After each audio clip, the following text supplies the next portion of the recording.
সুপ্রিয় দর্শকবৃন্দ, আসসালামু আলাইকুম। সত্যপক্ষের আজকের পর্বে আপনাদের সবাইকে স্বাগত জানাচ্ছি। আমি শেখ বুলবুল।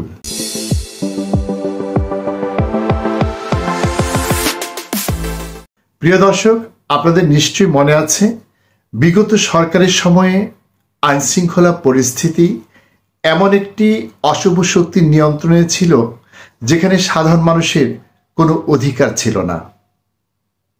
পুলিশ তখন যা ইচ্ছে তাই করতে পারত, তাদেরকে বাধা দেওয়ার কেউ ছিল না।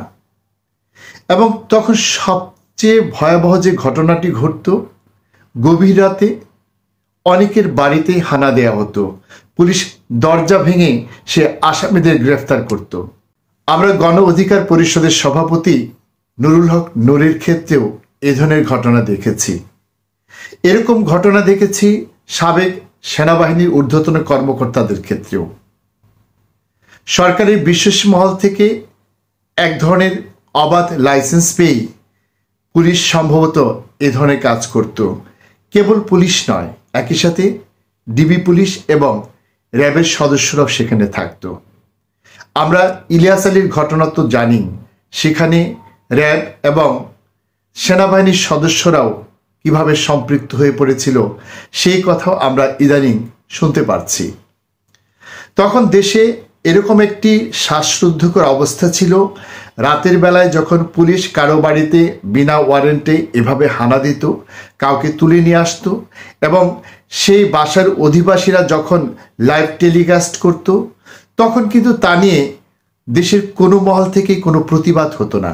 এমনকি গণমাধ্যমগুলো তখন তাদের যে ভূমিকা রাখার কথা সেটি রাখতে পারত না। তারাও কোনো কোনো ক্ষেত্রে এই আইন শৃঙ্খলা বাহিনীর এ ধরনের অন্যায় পদক্ষেপকে বৈধতা দিয়েছে এবং কখনো কখনো তারা সহযোগীর ভূমিকাও পালন করেছে। কিছু কিছু টেলিভিশন তখন এই বিষয়গুলোকে বিকৃত করে এমনভাবে উপস্থাপন করত যাতে করে মনে হতো থানা পুলিশ বা ডিবি পুলিশ কিংবা র্যাব অত্যন্ত গুরুত্বপূর্ণ একটি অপারেশন সম্পন্ন করেছে। কিন্তু বিগত সরকারের পতনের পর সেরকম শ্বাসরুদ্ধকর পরিস্থিতি থেকে আমরা অনেকটাই বেরিয়ে এসেছিলাম। তারপর দীর্ঘ বিরতির পর এই নভেম্বর মাসেই রাজধানী গুলশানে আবারও এরকম একটি ঘটনা আমরা প্রত্যক্ষ করলাম। প্রিয় দর্শক, আসুন গণমাধ্যমে প্রকাশিত প্রতিবেদনের অংশবিশেষ থেকে আমরা সেই বিষয়টি সম্পর্কে একটু জেনে আসি। আপনিও দোষর, একেও গ্রেফতার করো। ওসির মুখে এমন কথা শোনার পরেই হার্ট অ্যাটাক করেন মাসুদ নামের এক ব্যক্তি। তবে এমন পরিস্থিতিতেও প্রায় 1 ঘন্টা হাসপাতালে যেতে না দিয়ে ওই ব্যক্তিকে আটকে রাখা হয়। মধ্যরাতে ওয়ারেন্ট ছাড়া আহসান হাবিব নামে এক ব্যারিস্টারকে গ্রেফতার করতে গিয়ে এমন কাণ্ড ঘটিয়েছে গুলশান থানা পুলিশ। অথচ গ্রেফতার করতে যাওয়া ব্যক্তির বিরুদ্ধে নেই কোনো মামলা, অতীতে ঘেটেও খুঁজে পাওয়া যায়নি কোনো অপরাধ কর্মকাণ্ড। বিস্তারিত সুমন তানভীরের প্রতিবেদনে। বাইরে থেকে দরজা ভাঙার চেষ্টা চলছে, আর ফেসবুক লাইভে এসে নিজের নিরাপত্তা চাচ্ছে একটি পরিবার। গত 4 নভেম্বর রাত প্রায় 3টার দিকে ফেসবুকের একটি লাইভে দেখা যায় এ চিত্র।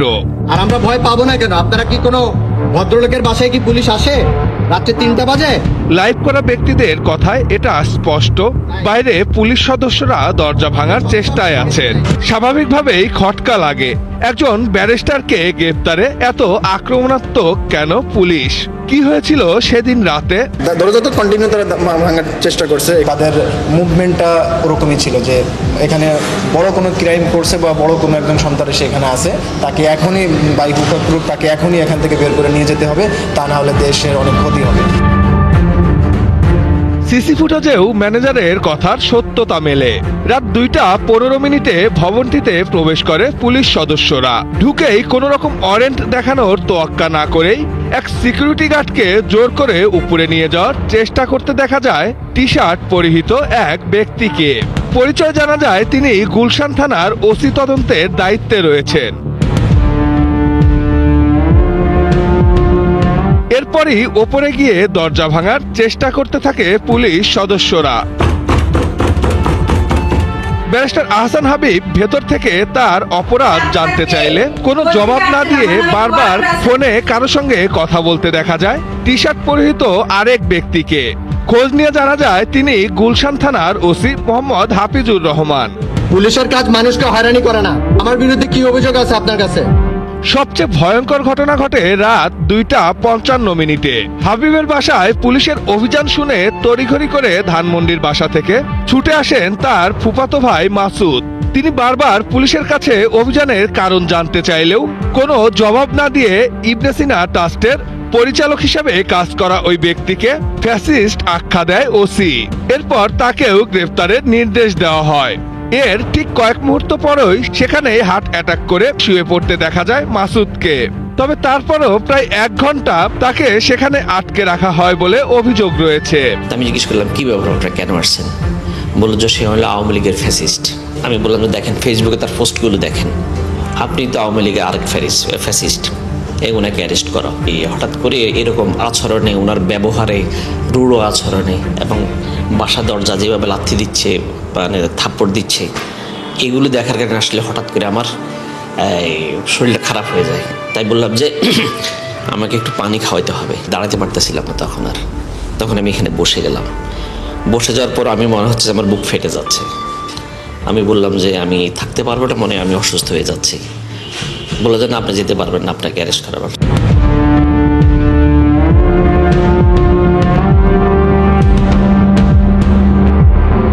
দরজা ভাঙতে ব্যর্থ হয়ে সকাল পর্যন্ত অপেক্ষা করে আহসানকে বাসা থেকে গ্রেপ্তার করেই বের হয় পুলিশের টিমটি। তবে আশ্চর্যের বিষয়, এত কাঠখড় পুড়িয়ে যে মামলায় আহসানকে গ্রেপ্তার করা হলো, সে মামলার এজাহারে নামই নেই আহসানের। তাহলে কোন তথ্যের ভিত্তিতে এত আক্রমণাত্মক অপারেশন পুলিশের, নাকি কারো ইশারা? কাকতালীয় ব্যাপার। সেই গুলশান থানার ওসি যিনি আমাকে ম্যাজিস্ট্রেটের নির্দেশ অনুযায়ী ব্রিগেডিয়ার শাহ আতিকুর রহমানের এই হুমকিটাকে তদন্ত করার নির্দেশ প্রাপ্ত, সেই গুলশানের ওসি আমাকে 4 তারিখ রাত্রে, যেদিন আমার শ্বশুর আবার আমাকে হুমকি দিলেন বাচ্চা দেখতে গেলে, ওই দিন রাত্রে সেই ওসি আমাকে অ্যারেস্ট করলেন। আহসানকে এ মামলায় গ্রেপ্তার দেখানোর পর পাঠানো হয় জেল হাজতে। 4 দিনের মাথায় আদালত জামিন দেয় তাকে। জেল গেটে ভাই ব্যারিস্টার আহসান হাবিবকে নিতে যাওয়া বোনকে জানানো হয় আরেকটি মামলায় গ্রেপ্তার দেখানোর আয়োজন চলছে। যদিও শেষমেশ আটকিয়ে রাখতে পারেনি তারা। 4 দিনের মাথায় জামিন হলেও শেষ পর্যন্ত আইন পেশার এই ব্যক্তির মুক্তি মেলে 8 দিন পর। বেল অর্ডার হয়ে গেছে, বলা হয়েছে যে আজকে নিয়ে আসতে পারবো আমার ভাইকে। সেই জায়গায় যখন বিভিন্ন রুমে যাচ্ছি, ডিসপোজ সেকশনে, জিআরও সেকশন, সবখানে যে ওনারা বারবার কাকে ফোন দিচ্ছে, আর একটা কথাই বলে যে আমাদের উপর থেকে আদেশ আছে, কিছুক্ষণ পর আমার সাথে আর কেউ কথাও বলবে না। প্রিয় দর্শক, আপনারা এই ভিডিওটি দেখে নিশ্চয়ই বুঝতে পেরেছেন যে বিশেষ কোনো প্রভাবশালী ব্যক্তির কারণে দেশের আইন ভুলুণ্ঠিত হয়েছে। পুলিশ প্রশাসনের যে মর্যাদা তা আবারও মাটির সাথে মিশে গেছে। বিগত সরকারের সময় আমরা দেখেছিলাম রাষ্ট্রের সর্বোচ্চ পর্যায় থেকে সে ধরনের কর্মকাণ্ডকে পৃষ্ঠপোষকতা করা হতো, কিন্তু বর্তমান সরকারের সময় সেরকম কোনো ঘটনা কিন্তু আমাদের নজরে পড়েনি। যদিও বিদেশি দূতাবাস সংশ্লিষ্ট একটি বিষয়ে সরকার সেক্ষেত্রে কিছুটা সক্রিয় ভূমিকা পালন করেছিল, তারপরে কিন্তু সরকার অব্যাহতভাবে সেটাকে প্রশ্রয় দেয়নি এবং তার পক্ষে সাফাই গায়নি। কিন্তু সম্প্রতি আমরা যে ঘটনাটি দেখলাম সেটি সেই আগের সরকারের যে অবস্থা ছিল, যে সরকারের সর্বোচ্চ মহল থেকে এক ধরনের সম্মতি নিয়েই এ ধরনের ঘটনা ঘটানো হতো, এটি থেকে মনে হচ্ছে সেরকমই কিছু হয়েছে। যদিও আমরা বিশ্বাস করতে চাই বর্তমান আইজিপিকে সরকার এমনভাবে বাইপাস করছে না যাতে করে আইজিপির নজরের বাইরে থেকেই কেউ এ ধরনের ঘটনা ঘটাতে পারে, এবং এই ঘটনার সাথে সরকারের কোনো উপদেষ্টা কিংবা প্রধান উপদেষ্টা জড়িত সেটিও আমরা মনে করতে পারছি না। তাহলে কেন পুলিশ এই ধরনের অতি উৎসাহী ভূমিকা পালন করলো? কোনো বিশেষ ব্যক্তির প্রভাবে? কে তিনি? তিনি কি সামরিক বাহিনীর কোনো অবসরপ্রাপ্ত কর্মকর্তা? এই প্রতিবেদনটিতে কিন্তু সে ধরনের একটি ইঙ্গিত রয়েছে। যে ব্যারিস্টারকে গ্রেফতার করা হয়েছিল সম্ভবত তিনি তার শ্বশুর হন। এই সরকারের সময়ে এই পরিবর্তিত বাংলাদেশে তিনি যেই হন না কেন, তিনি কি পুলিশ বাহিনীকে এভাবে অপব্যবহার করতে পারেন? আর পুলিশ বাহিনী কি পারে এভাবে অন্য কারো দ্বারা অপব্যবহৃত হতে পারে পুলিশের বড় কোনো কর্মকর্তা, তার বন্ধু। তার নির্দেশেই মাঠ পর্যায়ের পুলিশ এ ধরনের কাজ করেছে। কিন্তু এই পুলিশ কি আগের পুলিশ আছে? আন্তর্জাতিক অপরাধ ট্রাইব্যুনালে যে ধরনের অপরাধের বিচার শুরু হয়েছে তা দেখেও কি পুলিশ কর্মকর্তাদের একটু হুঁশ হয়নি? এই বিষয়টিও যে একসময় মানবতা বিরোধী অপরাধ হিসাবে আদালতে উঠতে পারে সেটি কি তারা ভুলে গেছেন? তাদের তো এখন সময় হচ্ছে আইন অনুযায়ী কাজ করা। সেই আইনের সহজ সরল পথকে উপেক্ষা করে তারা কেন আবার এই জটিল পথে হাঁটার চেষ্টা করছেন? এসব করতে গিয়ে তারা যদি বিপদে পড়েন তাহলে যারা তাদেরকে এ ধরনের কাজে প্ররোচিত করছেন বা প্রভাবিত করছেন তারা কি তাদের পেছনে দাঁড়াবেন? আন্তর্জাতিক অপরাধ ট্রাইব্যুনালে কি আমরা সে ধরনের কোনো লক্ষণ দেখছি? তারা কি মনে করেন যে এখনো আগের মতো এরকম রাত বিরাতে মানুষের বাড়িতে হানা দিয়ে তারা পার পেয়ে যাবেন? এই বিষয়টি কি সরকারকে কোনোভাবেই ইফেক্ট করবে না? সরকারকে কি এ বিষয়ে জবাবদিহি করতে হবে না?